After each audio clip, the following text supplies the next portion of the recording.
Olá, pessoas! Estamos encerrando agora com o nosso terceiro podcast da série Educação em Crise. Esse podcast vai tratar sobre o Escola Sem Partido. Vamos contar com a presença do professor Rodrigo Paim, de Sociologia do CAP, assim como o professor Wallace Ferreira, que também é de Sociologia do CAP, e com a coordenadora Jaqueline Vantapane. A gente vai abrir agora para o terceiro bloco, que a gente vai falar um pouco sobre a Escola Sem Partido. Como é que tem sido nos últimos anos o projeto de Escola Sem Partido, como é que isso está atingindo as escolas. Vou trazer uma reportagem do dia 28 de abril de 2019, que saiu na Veja, quando o ministro da Educação fala que alunos podem filmar professores dentro da sala de aula, que seria como um direito do aluno filmar o professor dentro da sala de aula, e queria que vocês começassem a comentar a partir daí. Bom, isso não é novo, né? Na verdade, a ideia de fiscalizar o que o professor faz já tem sido colocado pela Escola Sem Partido desde o início do movimento. O Escola Sem Partido começa em 2004, tendo na frente a liderança do advogado Miguel Najib, de São Paulo, mas só depois do impeachment, né, da Dilma, do golpe, é que o movimento se estruturou de uma forma mais forte, com site, com uma página no Facebook, inclusive serviam de canal de denúncias para gravações feitas em sala de aula, para denúncias, fotografias de provas, tudo aquilo que pode ser entendido por eles como alguma violação aos valores da família ou disseminação do comunismo, né? Enfim, ideias que aparecem nessas pessoas. Então, essa perspectiva de fiscalizar o que o professor está realizando tem aparecido não só no Escola Sem Partido, mas uma série de deputados, vereadores, políticos ligados ao movimento. Desde as eleições de 2016, já havia no site do Escola Sem Partido um direcionamento para que políticos, candidatos, firmassem compromisso com o movimento. E muitos desses políticos, ali na época era eleição para as câmaras, né, municipais, e depois se repetiu mais à frente, nas eleições passadas, 2018, deputados estaduais, deputados federais, senadores, e muitos desses que abraçaram a pauta do Escola Sem Partido, vale a pena dizer, muitos políticos ligados também a concepções religiosas mais fundamentalistas, né? Quando eleitos, muitos desses fazem parte de bancadas religiosas nas suas casas legislativas, e muitos estimulam que alunos fiscalizem e filmem professores. Isso apareceu, por exemplo, uma deputada em Santa Catarina, eleita, que estimulava que alunos filmassem professores. Ela mesma foi dar aula e foi filmada com a camisa de um determinado candidato eleito para a presidência da República, né? Então, quer dizer, questiona-se qualquer vinculação política dos outros, mas aquele que está propagando isso tem uma vinculação política bastante clara. Então, o Escola Sem Partido tem uma ligação com a direita muito grande e com as bancadas religiosas também. É a escola do partido único, né? Não é a Escola Sem Partido. Ela tem um partido muito claro. É verdade. Eu vou pegar um gancho aqui para chamar a atenção o seguinte: nós, professores, em nenhum momento nós queremos uma escola com partido. Na verdade, essa guerra de palavras, ela é muito importante para tentar entender essa conjuntura que nós estamos vivendo, né? O que nós queremos é uma escola plural, uma escola democrática, uma escola que abrace várias visões políticas, sociais. Ninguém está falando de uma escola com partido. Mas o que está em jogo também, né, além da perseguição aos professores, enfim, a perseguição aos alunos, perseguição às instituições públicas, o que está em jogo também, nesse caso da perseguição aos professores, é coibir o que está assegurado na Constituição no que diz respeito à liberdade de cátedra. A liberdade de cátedra é fundamental, assegurada na Constituição, que o professor tem o seu direito de exercer a sua função de maneira democrática, plural, e nesse sentido ele tem, né, ele não pode ser proibido de exercer a sua função. Além disso, tem um outro ponto, né? Quando a gente está falando de filmar professores, denunciar, né? A gente está falando também que o professor ele tem direito à imagem, né? Pouca gente fala, né? O professor tem direito à sua imagem, né? E quando você filma a atuação de um profissional em sala de aula, né? Você juridicamente está entrando num caminho complexo, né? Que o professor ele está atuando e ele tem direitos ali que ele não pode em nenhum momento ser coibido do seu exercício no magistério. Então você tem várias questões que envolvem essa prática de perseguição da escola sem partido e que isso tem um impacto muito terrível com os professores no exercício do magistério, né? Por mais que não tenha sido implementado na sua plenitude, né? Você tem em alguns estados ou algumas cidades, você tem projetos que são de escola sem partido, mas que tem outros nomes e tal. Enfim, em algumas cidades e estados, principalmente ali em Alagoas, você tem projetos nesse sentido que estão sendo implementados, mas de alguma maneira esse grau de perseguição ele já está sendo sentido no próprio exercício do professor. Muitos professores eles acabam se autocensurando dentro do seu exercício do magistério, justamente por conta dessas ameaças que vêm muitas vezes pela internet. Então, quer dizer, nós já temos um prejuízo, né, nesse sentido com a escola sem partido, no que diz respeito à própria liberdade, seja do professor de ensinar, seja do autor do livro didático de escrever, porque a pressão que vem da internet, a pressão que vem desses grupos, que muitas vezes são de segmentos religiosos radicais, enfim, já se faz presente nas escolas com a autocensura dos professores, dos autores de livro, enfim. Então a conjuntura é necessário um debate, necessário chamar a atenção da sociedade para esse sentido, que o professor ele tem garantido na Constituição a sua liberdade de cátedra e ele não quer em nenhum momento, né, não tem nenhuma escola que pense numa escola com partido. O que a gente quer, na verdade, é uma escola democrática, uma escola plural e que abrace, na verdade, a diversidade que é a marca da sociedade brasileira. É verdade, em termos históricos, a gente tem hoje escola sem partido em aproximadamente 150 casos legislativos, o projeto está em circulação. No plano federal, ano passado, na Câmara Federal, foi arquivado. No entanto, já tem um novo projeto da deputada federal do PSL, Bia Kicis, né? Agora, recentemente, o presidente da Câmara, Rodrigo Maia, disse que ele particularmente não veta nada. Se o projeto andar na Câmara Federal, provavelmente o próprio Supremo vai vetar, né? E aí vale a pena citar uma liminar do ministro Barroso, há alguns anos atrás, em relação à escola livre, que é um similar, né, do Escola Sem Partido, aprovado na Câmara Legislativa de Alagoas. É importante perceber que esses ataques que estão acontecendo na educação pública, e nós falamos aqui com relação à crise que vivenciou a nossa instituição querida, a UERJ, o que está acontecendo nesses ataques nas universidades federais, o ataque também está acontecendo nas escolas. E a escola sem partido obviamente, um desses ataques. E mais ainda, se a gente for pensar em outras instituições tradicionais, né, você não tem projetos políticos que diz respeito à igreja sem partido, o judiciário sem partido, ou seja, é a escola sem partido. O ataque vai justamente na escola. Então é uma questão muito importante também, Rodrigo. Nós temos muitos problemas na educação pública. Nós, professores, vivenciamos esses problemas, problemas em infraestrutura, problemas dos mais diversos, em termos de falta de formação continuada dos nossos professores. Nós mesmos atuamos na rede pública por muito tempo, salas sem ar-condicionado, sem ventilador. Eu até brinco, eu dei aula num colégio em que ao final de 1 hora dando aula parecia que eu tinha dado uma volta no Maracanã, de tanto que eu suava.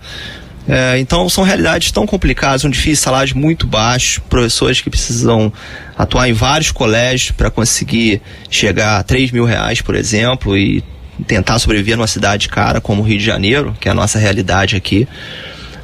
Então, observar, olhar para a escola sem partido, que por si só já é um projeto extremamente problemático, nada mais é do que uma cortina de fumaça para esconder uma série de problemas que a gente tem na educação, e não tocar nesses problemas e gastar uma energia enorme tratando de um problema que no fim das contas não é real. Essa questão que ele falou, que me chamou a atenção, que é uma verdade. Talvez a universidade nós tenhamos a possibilidade de falar, mas você chega nas escolas, e é uma outra realidade, né, as escolas públicas, e você tem professor que já não consegue dar essa aula, sem contar a agressão. Não vamos entrar nem no mérito da violência que ela se institucionalizou, né? Nós estamos vivendo uma sociedade em que a violência ela parece ser institucionalizada e normalizada, né? Então você tem todas essas questões e o medo, a autocensura que entra, e não entra também naqueles que pesquisam. Eu digo por experiência, eu sou pesquisadora sobre ditadura militar, então você vai preparar uma palestra, você pensa nas palavras que você vai utilizar, porque você não sabe quem está ali, né? Isso é muito ruim, né? Porque você fica o tempo todo cerceado por um medo que você não sabe se é real ou se é fruto da sua própria apreensão. Mas as escolas, e você está encontrando muito professor que está lidando com isso nessas escolas, talvez não num colégio de aplicação que tem um outro perfil, num colégio Pedro II, lembrando que o colégio Pedro II, ele sofreu uma ameaça muito séria da escola sem partido, inclusive vindo de um juiz e de pais que se voltaram, né, contra aquele ensino que foi o que levou a que os pais colocassem seus filhos lá. Porque há uma contradição muito grande quando você opta por botar o seu filho no ensino que te oferece algo e você diz que aquilo que é oferecido não é o que você quer, né? Isso é uma total contradição. Então, você teve um Pedro II que sofreu um ataque violentíssimo nesse sentido, com manifestações, etc. e tal, e que desconhece a própria história do Colégio Pedro II. Sim.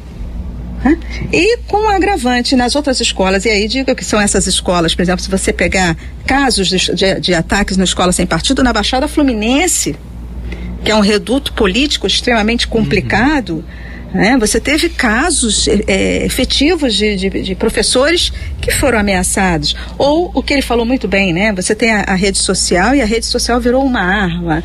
As pessoas se escondem por detrás de uma tela, seja de um computador, seja de um celular, e fazem daquilo uma arma. Então as ameaças aos professores, que nós não sabemos se são reais ou não, e que parte de alunos e, pior, de pais de alunos. Os pais de alunos que deveriam se conscientizar, né, daquilo que é necessário para os seus filhos, eles fazem essa ameaça. Então, a discussão da escola sem partido, que na verdade é um partido único e que a gente estuda os regimes autoritários e sabe muito bem que essa é uma proposta antidemocrática em sua essência. Ela é essencialmente antidemocrática, ela é essencialmente uma proposta autoritária, que envolve vários aspectos, o religioso, o político, e efetivamente isso que você falou, quer dizer, ele camufla outros problemas que se tem. Você não tem um investimento político na educação, né? Então, essa questão ela é muito mais complexa e ela tem que ser muito cuidado, assim, tem que ter muito cuidado na sua percepção do dano que é causado, né? E os pais, principalmente, que são os responsáveis pelos seus filhos e que reproduzem de maneira crítica tudo o que vai recebendo, né? Aquilo que você vai recebendo sem compreensão do que é um processo educativo. E o pior, né? Vocês estão na sala de aula, quando você encontra pais e que acham que sabem aquela matéria que nunca estudaram na vida e que, no entanto, dizem assim: você está ensinando errado. Isso chega a ser tragicômico, né? A gente viu o tempo em que muitas vezes busca-se o conhecimento no Twitter, no YouTube, né? E com problema, foi até temática de redação do Enem, a manipulação de dados, né? Ou seja, você começa a ver determinados assuntos ligados a uma orientação política, daqui a pouco só aparece para você no próprio YouTube, para dar um exemplo, vídeos relativos, referentes àquela versão, aquela tendência política, né?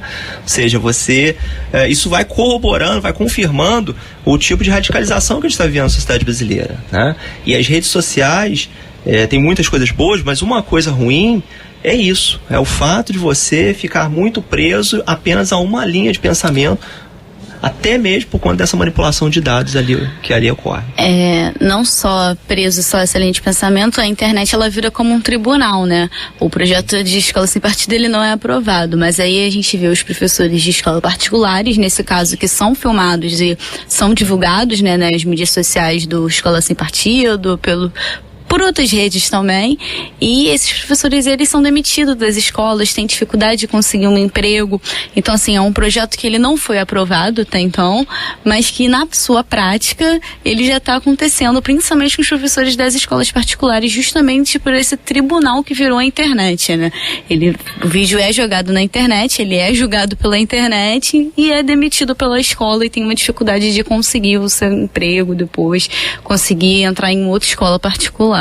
Sim, é por isso que a gente fala que o Escola Sem Partido ele vem na onda de um movimento reacionário contra uma série de valores progressistas que cresceram na sociedade brasileira nas últimas 2 décadas. Temáticas relacionadas a gênero, esse tema é muito sensível à Escola Sem Partido, ligado ao que eles entendem como valores da família. O debate democrático, né, também é colocado em xeque pelo movimento. Ou seja, uma série de valores no campo progressista e que são combatidos diretamente pelo movimento. Sobre as temáticas que o Escola Sem Partido atua contrariamente, vale a pena mencionar todos aqueles temas ligados a direitos humanos. Vale a pena comentar nesse sentido que a redação do Enem foi um alvo, tem sido alvo ao longo de algum tempo. E em 2017, o Escola Sem Partido conseguiu na Justiça que a redação do Enem, que antes zerava algum texto que violasse os direitos humanos, a partir dali conseguiu que os textos violadores de direitos humanos não fossem mais zerados, né? O aluno que, porventura, desenvolveu uma tendência anti-direitos humanos, ele apenas vai perder um percentual, 200 pontos na redação, não vai zerar mais. São perspectivas de violação de direitos humanos, numa redação sobre violência contra a mulher, por exemplo, dizer que o homem que cometeu um ato de violência merece ser morto, torturado ou algo nesse sentido. E ainda dentro dessa linha, vale a pena mencionar que o ano em que a redação tocou nessa temática, violência contra a mulher, a redação foi alvo do Escola Sem Partido. Um trecho da prova de humanas que mencionava a filósofa Simone de Beauvoir também foi alvo do movimento, e o próprio presidente da República, Jair Bolsonaro, se colocou contra a prova do Enem esse ano, por conta de uma questão ligada, na prova de linguagem, ligada a um vocabulário na população LGBT. Então, temáticas ligadas a gênero, a perspectivas políticas, a perspectivas raciais, a uma versão da história brasileira que fala em ditadura, inclusive, né, a negação da expressão ditadura. Todas essas temáticas são combatidas pelo Escola Sem Partido. E vem o Enem em breve para os estudantes, a gente não sabe exatamente qual vai ser o perfil da prova. Até porque o governo pediu que as questões fossem revisadas por uma comissão, né? Isso as provas de ciências humanas. No que tange a temática da redação, que tem tido uma linha de defesa dos direitos humanos ao longo dos últimos anos, a gente realmente não sabe o que vai acontecer na próxima prova. Queria agradecer a presença do professor Wallace, professor Rodrigo. O LPPE, ele pensa determinadas questões importantes, não só para a universidade, mas esse olhar também para fora da universidade. Nós temos essa perspectiva da extensão, quer dizer, um laboratório de pesquisa e práticas de ensino de história, quer dizer, como é que esse conhecimento produzido na universidade, como é que ele chega na sociedade. Então, esse debate, ele é fundamental. Essa é a proposta que nós temos no laboratório também. Discutir com as diversas áreas, porque nós somos de história, vocês são de ciências sociais, e, no entanto, todas as áreas estão envolvidas. Isso envolve também as exatas, elas envolvem as biomédicas, né? As ciências sociais aplicadas, porque envolve educação.